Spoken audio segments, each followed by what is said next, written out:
If you think you already know how the story of ice and fire ends, guess again, because the winds of winter are blowing.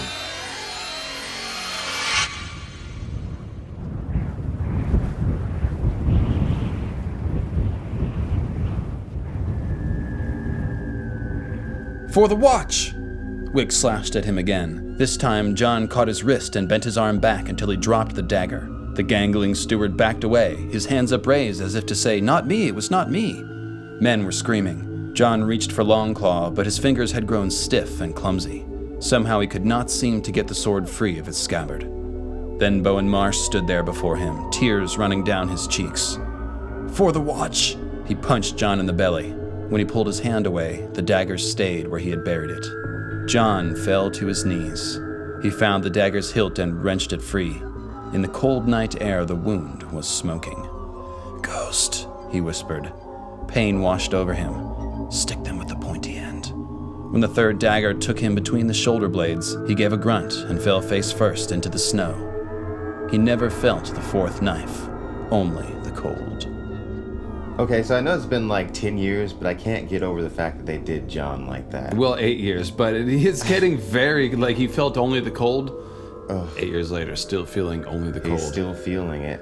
Hi guys, it's me, Quinn's Ideas, and I'm here with LML, and we are bringing you the 23 most anticipated plot lines of The Winds of Winter. Yes, the anticipation is building, especially for Jon, who's feeling only the cold. But just to set this up, you know, as we said, Jon's just been freshly killed by the mutineers. He's right outside Castle Black, laying in the snow, bleeding out. He was trying to prevent further violence between Woon Woon and the Queen's men when he was stabbed. Violence which has presumably continued and now gotten worse. Or is about to get worse. Again, in this frozen moment that we have. And almost certainly going to get worse. So Jon's last words are ghost. And due to the thorough explanation that we get from the Varamir Skins chapter in the beginning of A Dance with Dragons, which is the same book, it seems pretty heavily foreshadowed that Jon's spirit is inside of his wolf. And so his resurrection seems inevitable. That's, you know, not breaking any ground.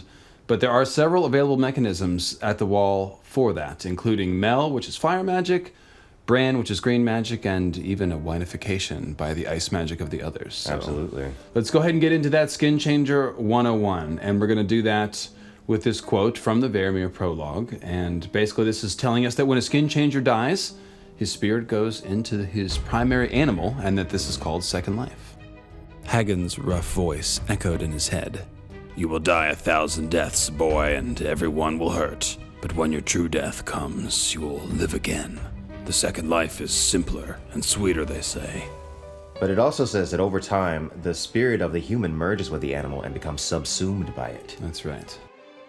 "They say you forget," Hagen had told him a few weeks before his own death. "When the man's flesh dies, his spirit lives on inside the beast. But every day his memory fades, and the beast becomes a little less a warg, a little more wolf, until nothing of the man is left and only the beast remains." Okay, so Jon is in Ghost. Ghost. Think about that name for a second. Mm-hmm. Ghost. Jon's ghost is in Ghost. All right, so there seems to be a limited time to get Jon's spirit out of Ghost before it merges completely with the wolf. Because if too much time passes, basically it could become inseparable or even, you know, kind of disappeared, subsumed completely to the wolf spirit. And you know, if you remember in that Bran chapter, when he's in his wolf, Jochin tells him that he can get lost inside of his wolf if he stays for too long. Exactly, and that's a similar concept here. We don't know if it's 3 days, you know, for the Christ-like symbolism, or maybe as much as a week to 2 weeks, but I don't think it's going to be much longer than that he can remain in Ghost. And after a certain point, they might become inseparable, which is kind of the theory that I favor. And so you might have to basically port both the wolf and Jon's spirit, which are now, you know, two has become one, right, exactly, into Jon's body. So we'll have to see how much time passes. Now, it could be that when Jon's physical body is resurrected, it just sort of calls his spirit back from Ghost, or both spirits. But it could be that these are two separate actual things. They're going to need separate acts of magic to make happen. The body resurrecting and the spirit going from the wolf back into the body. So there's a lot of fun, magical sort of mechanics at play here. So don't you have a theory about Cold Hands being a resurrected skin changer and that setting a precedent for Jon coming back as a whited skin changer? Why, yes, I do, Quinn. I do indeed. And the theory basically is very simple. Cold Hands seems to still be able to interact with the ravens and even his elk, because I had a lot of fun describing the great elk. It's like, it's a real animal called an Irish elk, 10 foot tall at the shoulder, rack of antlers, 8 to 10 feet. I mean, it's a monstrous animal. Huge. Not anything you could tame without magic. And elks are like almost symbolic of wild male virility, untamable energy. So taming a stag, that's definitely a magical thing. He seems to talk to the ravens. They team up with him and help him attack the mutineers.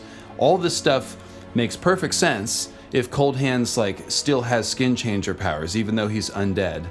And it could be that Cold Hands is, like Beric, sort of laying the groundwork for Jon, showing us that after he's resurrected, he still might be able to maintain magic. And the main thing about Cold Hands is that he's ideal to face the frozen north, right? Because he doesn't have to eat or sleep or stay warm. And Jon's mission ultimately seems to be culminating in the north. And so I just see him ending up as some sort of Cold Hands ranger, maybe with a more fiery nature perhaps, but... That makes a lot of sense, actually. So, and I love Cold Hands. He's just one of my favorite characters. Sure. So I think that's what I think that's what George is doing with Cold Hands, is showing us something about Jon, but we'll see. So the bottom line is that Jon might be a better zombie than Beric or Stoneheart because his wolf acts as a kind of soul jar.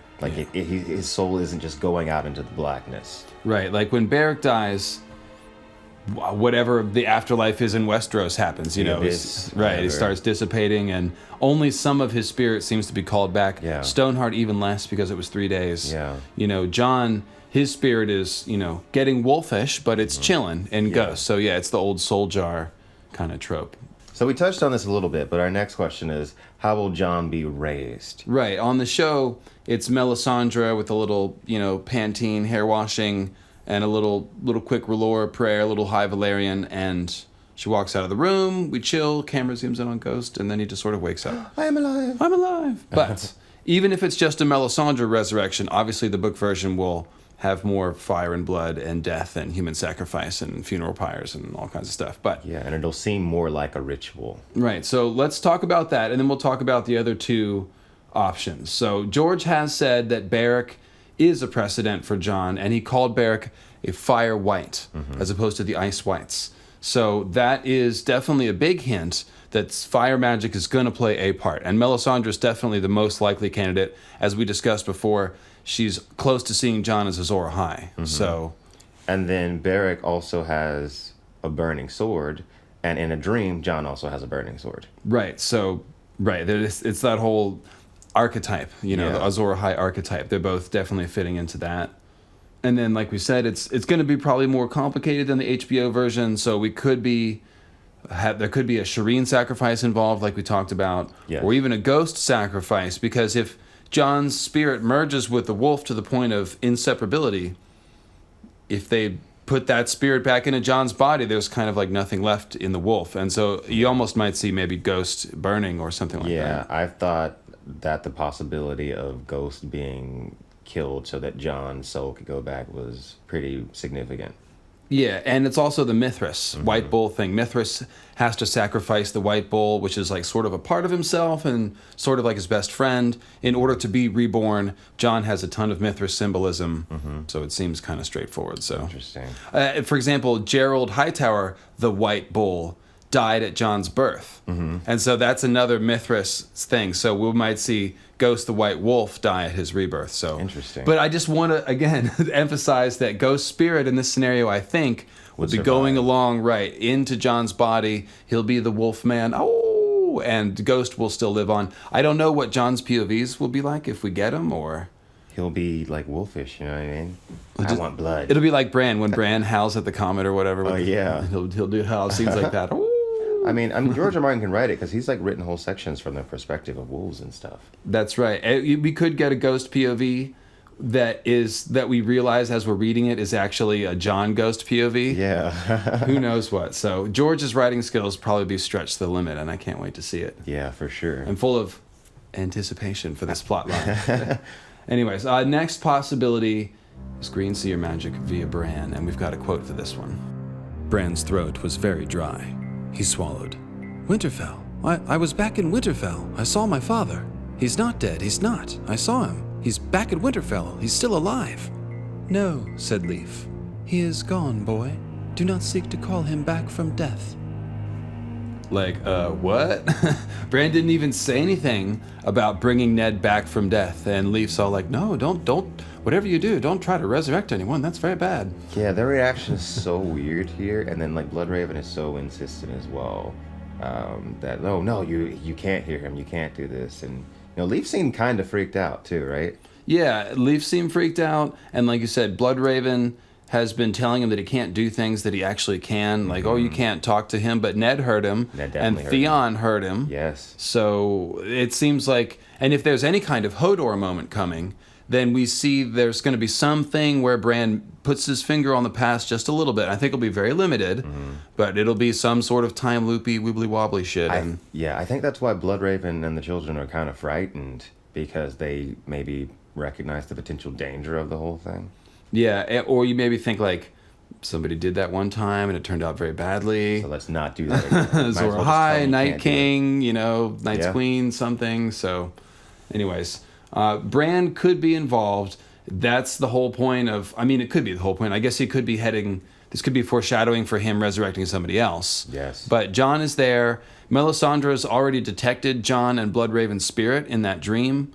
In the same dream that she saw Jon as a man and then a wolf and then a man again. She's looking in the flames. Which, of course, is more foreshadowing. So, And then one last little tidbit. For those of you hoping for a Jon Dany Targaryen baby or any sort of Jon Dany, coitus, shall we say. Yeah. Greenseer resurrection might be the only hope for flowing blood, if you will, for Jon Boy. Because Beric does not have flowing blood. George has clarified. And we know the Whites don't. We know Cold Hands doesn't.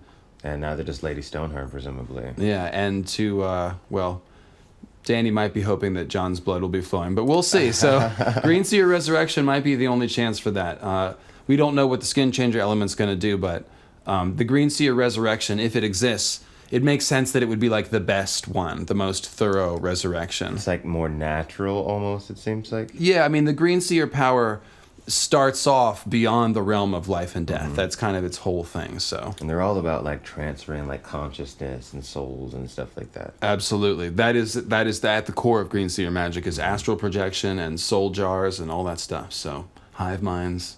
Totally.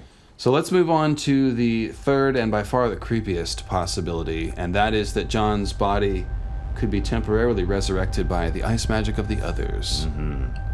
So Jon's body could actually be whited for a time while he's still inside of Ghost, and then somehow saved or restored later on. Yeah, that fire magic potentially. Yeah, exactly. Fire magic to maybe drive out the presence of the others.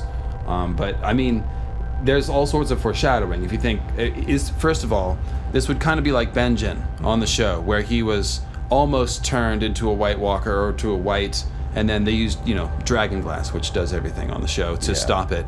But that whole idea of, freeing a White from bondage and somehow it's still alive, especially Cold Hands, for example. He's a skin changer. Or I'm sorry, I speculate that he's a skin changer. I shouldn't say that as if it's canon. But the point is that he's a cold White who's somehow in possession of his own self. Yeah. Which is something that we only see with the Fire Whites. So it makes you wonder how that happened. Maybe he was temporarily otherized and then freed. Yeah, and it makes perfect sense. And then there's Bran's vision of Jon right before seeing the Heart of Winter. Finally, he looked north. He saw the wall shining like blue crystal, and his bastard brother Jon sleeping alone in a cold bed, his skin growing pale and hard as the memory of all warmth fled from him. Yeah, so that again sounds like ice armor, doesn't it? Yeah. And ice armor is a hallmark of the others. Armored in ice is a particular phrase that George throws around sometimes when he wants to describe things as being like the others. So yeah, Jon having ice armor, growing pale and hard. These are definitely all warmth fled from him. Yeah, that sounds very permanent. I mean, it could just be Jon being at the wall and being cold and forgetting what it's like to be warm. Jon grew up in Winterfell, though, so it shouldn't be like... And the wall is colder, but that line to me, it says something more permanent. The memory of... the memory of warmth fleeing. Yeah, anyway. So there's also a Brandon Ice Eyes, In the Stark history, he took the Wolf's Den from the slavers, and that's what became White Harbor. So maybe we'll get a John Ice Eyes. Shout out to my patron, John Ice Eyes. And then finally, we have Waymar Royce, who many people have discussed as a John parallel. He's doing a last hero kind of thing, confronting the others by himself. And then, he dies, but after he dies, he raises, of course, as a white, and he's got that one blue eye, which is kind of like Odin symbolism, but turned icy. It's very important to me. And he's also got the broken sword, which is another important last hero, Azor Ahai symbol. It's compared to a tree struck by lightning, which is a fire of the gods symbol, yada, yada, yada. Point being, it seemed like the others were testing Waymar to see if he was a Stark, and when they figured out that he wasn't, that he bled, or that he wasn't invincible, or he didn't have Lightbringer, or whatever it was, they laughed at him, mocked him, and disposed of him real quickly. So it makes you wonder, if they had met John, or just a Stark, or the last hero, would they have done something different other than just kill him? What else could they have done? They would want to transform him, right? Yeah, potentially. Could he be the one? Could he be the frozen one? And so, basically, yes, I think that it's possible, now that John's dead, the others might move in and try to steal his body, turn him into a Night King, or just turn him into some sort of weapon. I mean, their power can potentially reach beyond the wall, because you did have those guys that woke up, like when they were in and attacked the Lord Commander. So it could happen. Well, and the foreshadowing is that John's corpse will be placed inside the ice cells. The ice cells. And the ice cells are where two other whites have been also placed, who then woke up. Yeah. So there's a whole lot of symbolism of whites waking up out of the wall, and John and all that stuff. So yes, I think this could be a thing. And if you think about it, the whole armored in black ice with a blade burning red, what if he retains an icy body but he has the burning red eyes? And so he's an ice and fire kind of thing. I mean, that would be a really interesting aesthetic for sure. Especially for John. Yeah. So, all right, so next question, how will death change John? I mean, it's going to change him. I mean, on the show, it didn't change him at all. He was just woke up and he wasn't really any different. And he was the same, just as mopey, pretty much exactly the same. Yeah, didn't even have haggard dumber face. He didn't have the Emperor Palpatine with the cut off fingers, or cool robotics. Okay, well. Yeah, his death didn't seem that traumatic, honestly. No, it didn't. And we all know that's not going to be the case. In A Song of Ice and Fire, George loves the price of magic and nothing is free, and all of his zombies end up worse off. So even if he's a, quote, better zombie, it's going to be different. And if he's a Wolfman, he could be more wolfish, right? Yeah, so we talked about earlier about the potential of him merging with Ghost. And so he could potentially just be it could be a John Ghost complete merger, or it could be Ghost is in the back of his mind somewhere, and they're kind of sharing the same head, which would be interesting as well. And so, people say, he's going to be more wolfish. But think about Ghost. Ghost is a pretty smart wolf. He's silent. He found the dragon glass at the Fist of the First Men. Now, maybe Bloodraven's zapping in there or whatever, but Ghost is an interesting wolf, and he's also the biggest one. All the other wolves defer to him. So wolfish could be more complex than just, but I do think John will be more aggressive. He's been pretty reserved most of the time. Once in a while the temper leaks out, but he's definitely going to be leveled up in some way. So one possibility is, and this is a little bit far-fetched, but what if Ghost's body doesn't die and Ghost John will inhabit both bodies simultaneously, like quantum atom splitting or something. They could be in two places at once at all times. That would be wild. That'd be interesting. Probably not, but I mean, again, we don't know what the limits are with this stuff, with this Greenseer magic, so. I mean, potentially a powerful enough ward could be like that, right? Always in their wolf, maybe? Yeah, it's so Varamir Sixskins, for example, he beams into his animals specifically sometimes, but he still controls them all. Yeah. So even without warging into the snow bear, he somehow compels it. Yeah. And so that is a gray area of skin changer magic that we haven't really seen yet, we don't know yet. And that just goes to show you, we don't know what the limits are. George has said that magic gets more and more intense in every book. So. And it clearly is ramping up. It's going to have to if the Long Night's going to fall and we're going to get, flaming swords and stuff like that. And that's actually another question. In both book and show, Beric, who's been resurrected by R'hllor power, can light his sword on fire with his own blood. Yes. And I always like to point this out. The Azor Ahai myth says, you got to stab your wife to light your sword on fire. Beric lights his own sword on fire. No murder necessary. So John, if he's resurrected by R'hllor, then he might be able to do that too. That would be really cool. Yeah. It's like kind of a superpower. Yeah, and doesn't it, I mean, he's got the dream of the burning sword. He does. So, yeah. Yeah, but also the difference between Beric and Jon is that Jon has Valyrian steel. Ah, yes, he does. Yeah. Unbreakable swords. It's kind of like all the pieces of the puzzle are right there. You got a guy that's probably going to be running on fire magic. He dreams about a burning sword. He has unbreakable sword laying around. It'll be more effective than the Dothraki arcs from that season 8 episode. So sad. I was excited for a second. And everybody was. Well, that did nothing.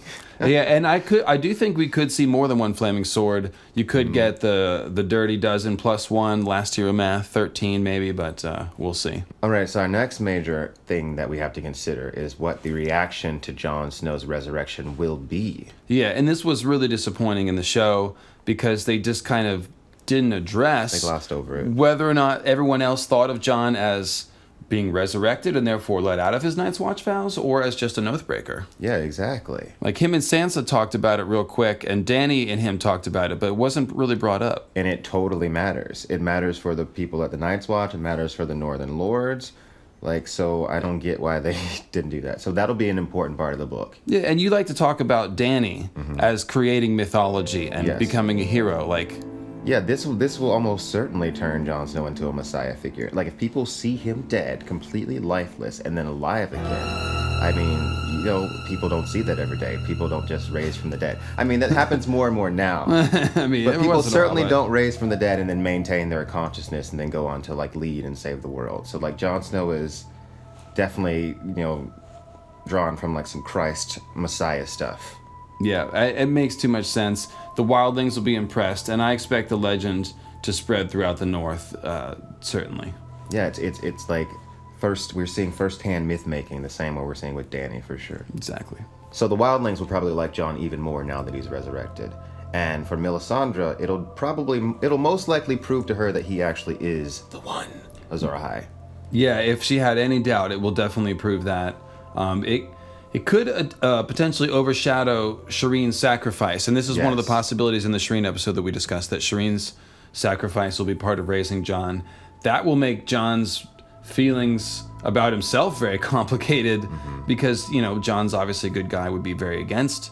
He would never choose to sacrifice a child to save himself. I predict that if Shireen is used to bring back Jon, that he will be torn up by the guilt of it. He'll hate Melisandre. He'll be disgusted with everybody that allowed it to happen. Yeah, and on the show, he was very put out with Melisandre when he found out about Shireen's sacrifice. Yeah, and it wasn't even for him. Right, it'll be more complex if it's the death that paid for his life. So that's troubling enough that I think George Martin will probably write it. Anyways. Yes. So, you know, this will affect his opinion of Mel, and that is going to be important. Mel's relationship to Jon and eventually Dany, and I think George has big things planned for Mel. He said that she is one of his most misunderstood characters. He did say that, so let's see. And then there's Robb's will, going to turn him up at some point. Could legitimize Jon. That could play a part in getting him out of his duties. Absolutely, he's an actual Stark and a potential heir. So. Yeah, and it just makes too much sense, you know. I mean, I don't see King Rickon coming. I do think Sansa might be queen by the end, but it seems like if Jon's going to lead the Northern forces, it might as well be King Stark of the name. King of the North. So that pretty much wraps it up. That's covering pretty much all the bases for how this could go down and how it'll be, received by people. But there's one little freebie that we have, which is, what will Jon look like? Exactly. So we know that Stoneheart's hair went white. So indeed. Yeah, so if Jon Snow's hair went white, that would be interesting. Yeah, he'll look more Targaryen if that happens. And then if he gets red eyes, like it seems like Stoneheart has red eyes. The language is, it's describing fiery eyes, so it's a little colorful or whatever. But it seems like Beric and Stoneheart both have red eyes. And Melisandre has red eyes. Who else has red eyes? Ghost. Freaking Ghost. That's right. So if Jon has red eyes and white hair, he'll basically be Elric of Melniboné. And I think that is absolutely where it's going because Elric has a ton of parallels to A Song of Ice and Fire. George loves Michael Moorcock. So that would be really cool. And I got my fingers crossed for that. And he'll look like Bloodraven. He'll basically look like a young Bloodraven. And he'll be half undead and Add a skin changer. yeah, that sounds kind of badass, man. Gonna be some Wolfman, man. That'd be so cool. All right, thanks, guys. So that was a fun one, and we'll see you next time with another most anticipated plot line of The Winds of Winter. Thank you guys so much.